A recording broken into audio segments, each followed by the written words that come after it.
ओम शांति। आज बाबा के 9 मई के महावाक्य हैं।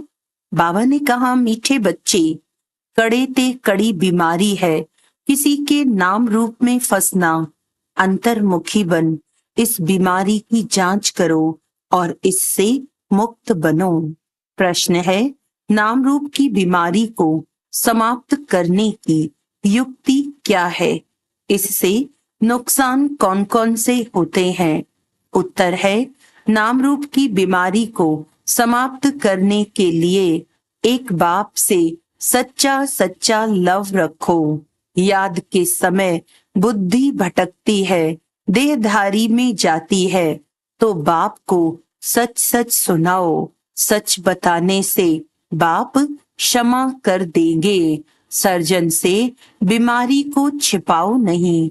बाबा को सुनाने से खबरदार हो जाएंगे। बुद्धि किसी के नाम रूप में लटकी हुई है तो बाप से बुद्धि जुट नहीं सकती। वे सर्विस के बजाय डिसर्विस करते हैं, बाप की निंदा कराते हैं। ऐसे निंदक बहुत कड़ी सजा के भागी बनते हैं। ओम शांति। अभी बच्चे जानते हैं कि हर एक को वर्षा मिलना है बाप से। भाई को भाई से कभी वर्षा नहीं मिलता, और फिर भाई व बहन जो भी हैं उनको हरेक की अवस्था का पता नहीं पड़ता है। सब समाचार बाप दादा के पास आते हैं। यह है प्रैक्टिकल में। हर एक को अपने को देखना है कि मैं कहाँ तक याद करता हूँ, कोई के नाम रूप में कहाँ तक फंसा हुआ हूँ। हमारी आत्मा की वृत्ति कहाँ कहाँ तक जाती है, आत्मा खुद जानती है। अपने को आत्मा ही समझना है। हमारी वृत्ति एक शिव बाबा की तरफ जाती है या और कोई के नाम रूप तरफ जाती है। जितना हो सके अपने को आत्मा समझ एक बाप को याद करना है और सब भूलते जाना है। अपनी दिल से पूछना है कि हमारी दिल सिवाय बाप के और कहाँ भटकती तो नहीं है। कहीं धंधे धोरी में या घर गृहस्थ मित्र संबंधियों आदि तरफ बुद्धि जाती तो नहीं है। अंतर्मुखी होकर जांच करनी है। जब यहाँ आकर बैठते हो तो अपनी जांच करनी है। यहाँ कोई न कोई सामने योग में बैठते हैं, वह भी शिव बाबा को ही याद करते होंगे। ऐसे नहीं अपने बच्चों को याद करते होंगे। याद तो शिव बाबा को ही करना है। यहाँ बैठे ही शिव बाबा की याद में हो, फिर चाहे कोई आंखें खोलकर बैठे हैं या आंखें बंद कर बैठे हैं, यह तो बुद्धि से समझ की बात है। अपनी दिल से पूछना होता है, बाबा क्या समझाते हैं? हमको तो याद करना है एक को। यहाँ जो बैठने वाले हैं वह तो एक शिव बाबा की ही याद में होंगे। तुमको नहीं देखेंगे क्योंकि उनको तो कोई की भी अवस्था का पता ही नहीं है। हर एक का समाचार बाप के पास आता है। वह जानते हैं कौन कौन बच्चे अच्छे हैं, जिनकी लाइन क्लियर है उनका, और कहाँ भी बुद्धि योग नहीं जाता है। ऐसे भी होते हैं, कोई का बुद्धि योग जाता है, फिर मुरली सुनने से चेंज भी होते रहते हैं। फील करते हैं कि यह तो हमारी भूल है, हमारी दृष्टि वृत्ति बरोबर रॉन्ग थी, अब उनको राइट करना है, रॉन्ग वृत्ति को छोड़ देना है। ये बाप समझाते हैं। भाई भाई को नहीं समझा सकते, बाप ही देखते हैं इनकी वृत्ति दृष्टि कैसी है। बाप को ही सब दिल का हाल सुनाते हैं, शिव बाबा को बताते हैं तो दादा समझ जाते हैं। हर एक के सुनाने से देखने से भी समझते हैं। जब तक सुने नहीं तब तक उनको क्या पता कि ये क्या करते हैं। एक्टिविटी से, सर्विस से समझ जाते हैं कि इनको बहुत देह अभिमान है, इनको कम, इनकी एक्टिविटी ठीक नहीं है, कोई न कोई के नाम रूप में फंसा रहता है।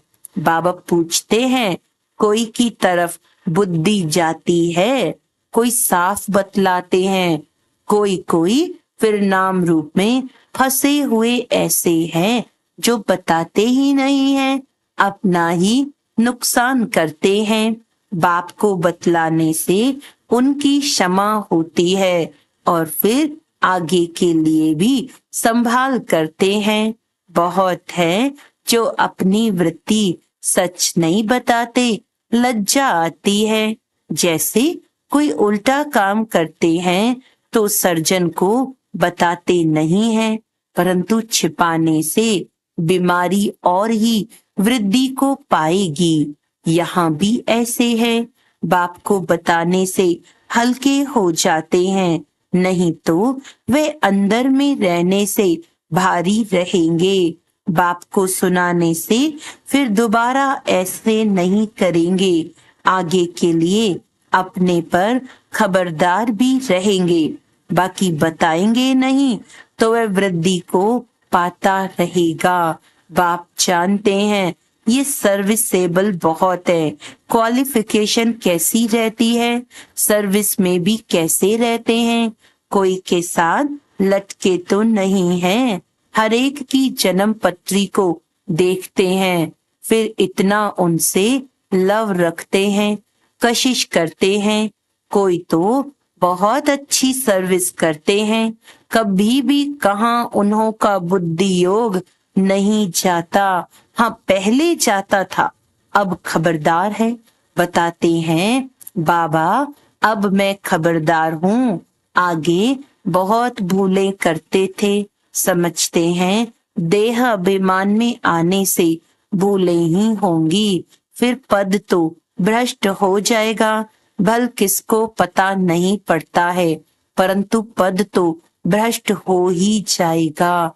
दिल की सफाई इसमें बहुत चाहिए, तब तो ऊंच पद पाएंगे। उनकी बुद्धि में बहुत सफाई रहती है, जैसे इन लक्ष्मी नारायण की आत्मा में सफाई रहती है ना, तब तो ऊंच पद पाया है।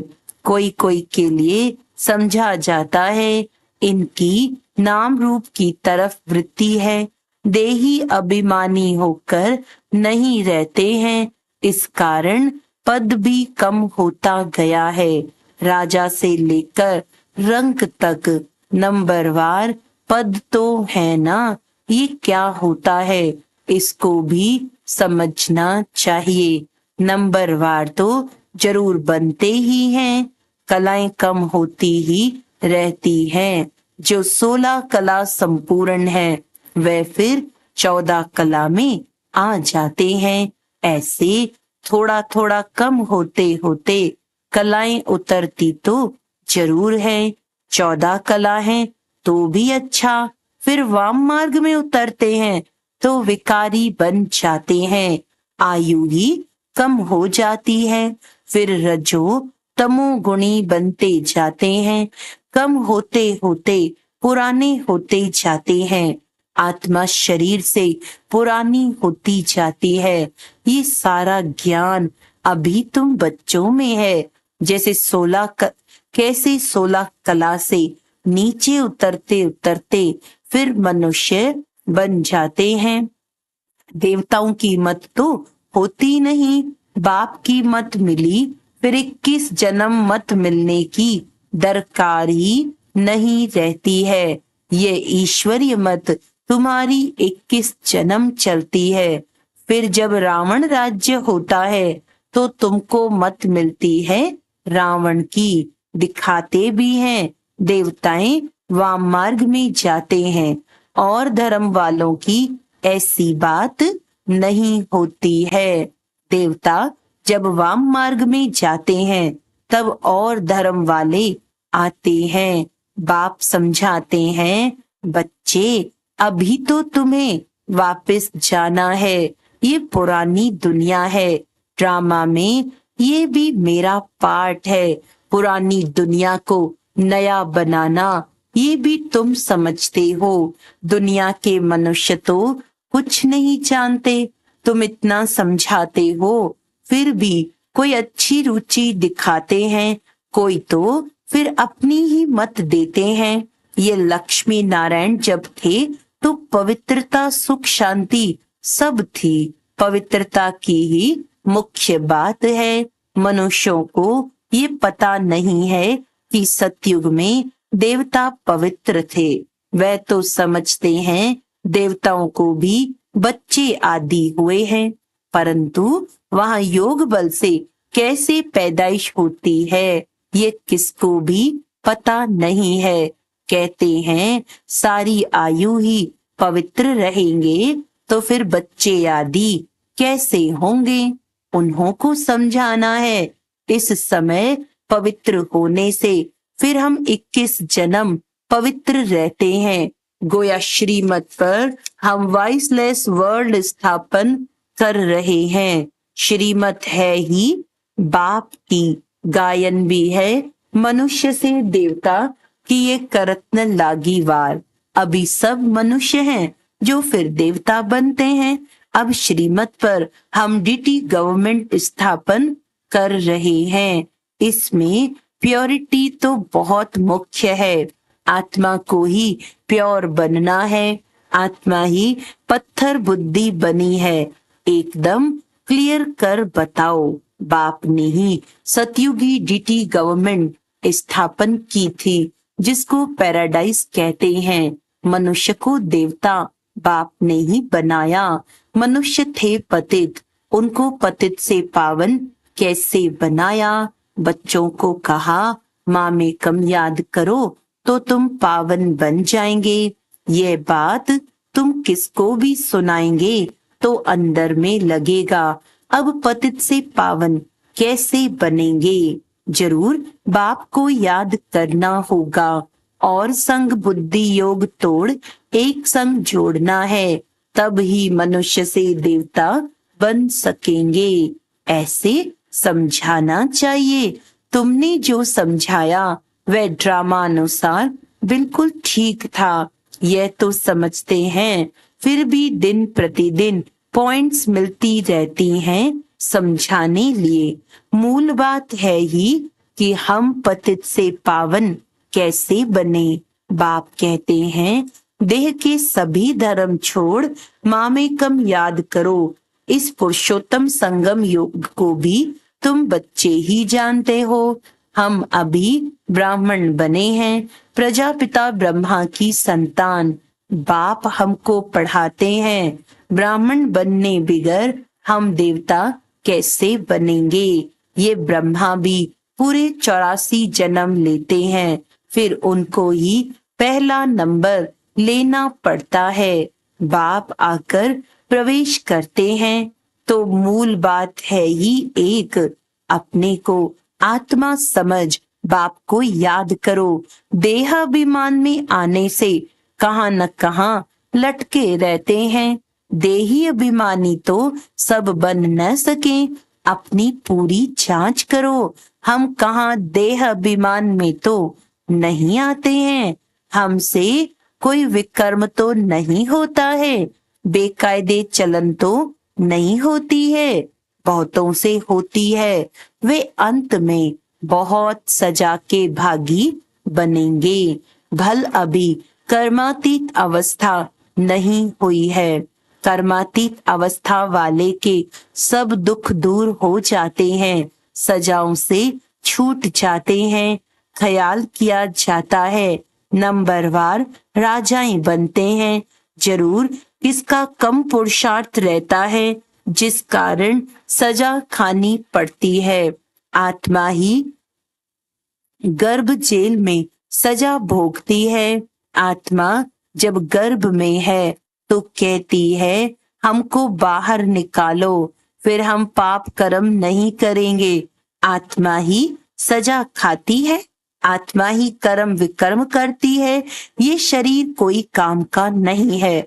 तो मुख्य बात अपने को आत्मा समझना चाहिए। जो समझे बरोबर सब कुछ आत्मा करती है। अभी तुम सब आत्माओं को वापस जाना है, तब ही ये ज्ञान मिलता है, फिर कभी ये ज्ञान मिलेगा नहीं। आत्म अभिमानी सबको भाई भाई ही देखेंगे, शरीर की बात नहीं रहती है। सोल बन गए फिर शरीर में लगाव नहीं रहेगा। इसीलिए बाप कहते हैं ये बहुत ऊंची स्टेज है। बहन भाई में लटक पड़ते हैं तो बहुत डिससर्विस करते हैं। आत्म अभिमानी भव, इसमें ही मेहनत है। पढ़ाई में भी सब्जेक्ट होती हैं, समझते हैं हम इसमें फेल हो जाएंगे। फेल होने कारण फिर और सब्जेक्ट में भी ढीले हो पड़ते हैं। अभी तुम्हारी आत्मा बुद्धि योग बल से सोने का बर्तन होती जाती है। योग नहीं तो नॉलेज भी कम, वे ताकत नहीं रहती है। योग का जौहर नहीं, ये है ड्रामा की नूंद। बाबा समझाते हैं बच्चों को अपनी अवस्था कितनी बढ़ानी चाहिए। देखना है हम आत्मा सारे दिन में कोई भी बेकायदे काम तो नहीं करते हैं। कोई भी ऐसी आदत हो तो फौरन छोड़ देना चाहिए, परंतु माया फिर भी दूसरे तीसरे दिन भूल करा देती है। ऐसी सूक्ष्म बातें चलती रहती हैं। यह है सब गुप्त ज्ञान, मनुष्य क्या जाने। तुम बतलाते हो हम अपने ही खर्चे से अपने लिए सब कुछ करते हैं, दूसरों के खर्चे से कैसे बनाएंगे। इसीलिए बाबा हमेशा कहते हैं मांगने से मरना भला। सहज मिले सो दूध बराबर, मांग लिया सो पानी।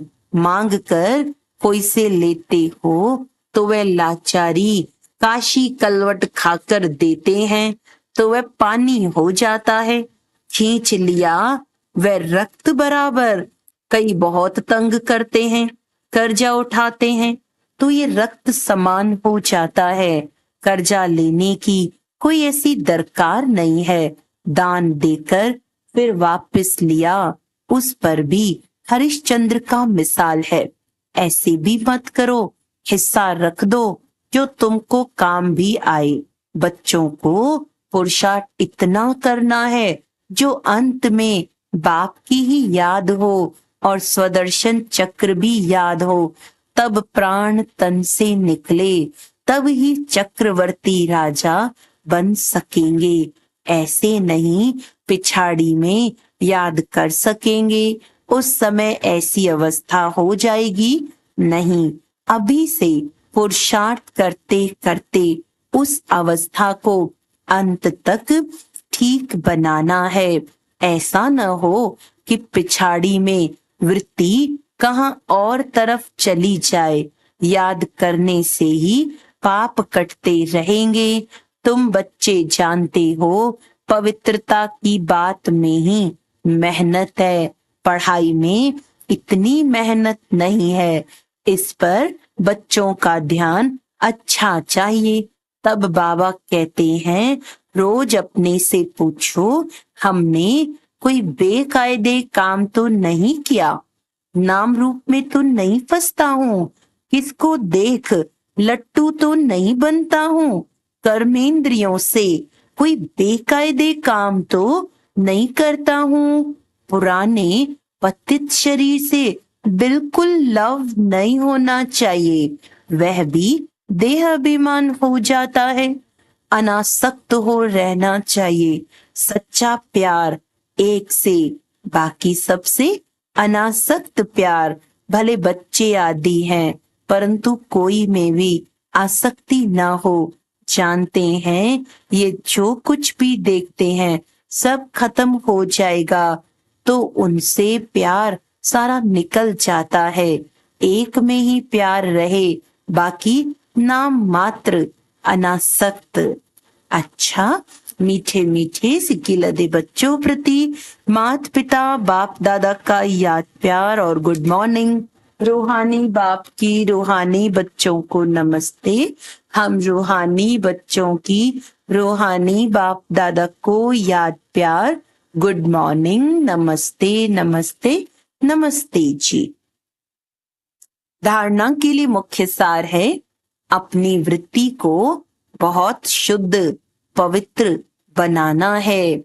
कोई भी बेकायदे उल्टा काम नहीं करना है। बहुत बहुत खबरदार रहना है। बुद्धि कहाँ पर भी लटकानी नहीं है। सच्चा प्यार एक बाप में रखना है। बाकी सबसे अनासक्त नाम मात्र प्यार हो। आत्माभिमानी स्टेज ऐसी बनानी है जो शरीर में भी लगाव न रहे। वरदान है, स्वराज्य के संस्कारों द्वारा भविष्य राज्य अधिकार प्राप्त करने वाली तकदीरवान आत्मा भव। बहुत काल के राज्य अधिकारी बनने के संस्कार बहुत काल भविष्य राज्य अधिकारी बनाएंगे। अगर बार बार वशीभूत होते हो, अधिकारी बनने के संस्कार नहीं है, तो राज्य अधिकारियों के राज्य में रहेंगे। राज्य भाग्य प्राप्त नहीं होगा तो नॉलेज के दर्पण में अपने तकदीर की सूरत को देखो। बहुत समय के अभ्यास द्वारा अपने विशेष सहयोगी कर्मचारी व राज्य कारोबारी साथियों को अपने अधिकार से चलाओ। राजा बनो, तब कहेंगे तकदीरवान आत्मा। स्लोगन है, सकाश देने की सेवा करने के लिए। सकाश देने की सेवा करने के लिए बेहद की वैराग्य वृत्ति को इमर्ज करो। अच्छा, आज का अव्यक्त इशारा है, तन और मन दोनों को सदा खुश रखने के लिए सोचो कम। अगर सोचना ही है तो ज्ञान रत्नों को सोचो। अगर ये भी सोचते हो कि मेरा पाठ तो इतना दिखाई नहीं देता, योग लगता नहीं, अशरीरी होते नहीं, यह भी व्यर्थ संकल्प है। उसकी भेंट में समर्थ संकल्प करो। याद तो मेरा स्वधर्म है, मैं ही कल्प कल्प का सहज योगी हूँ। इस प्रकार के संकल्प करो तो खुशी में उड़ते रहेंगे। अच्छा, ओम शांति।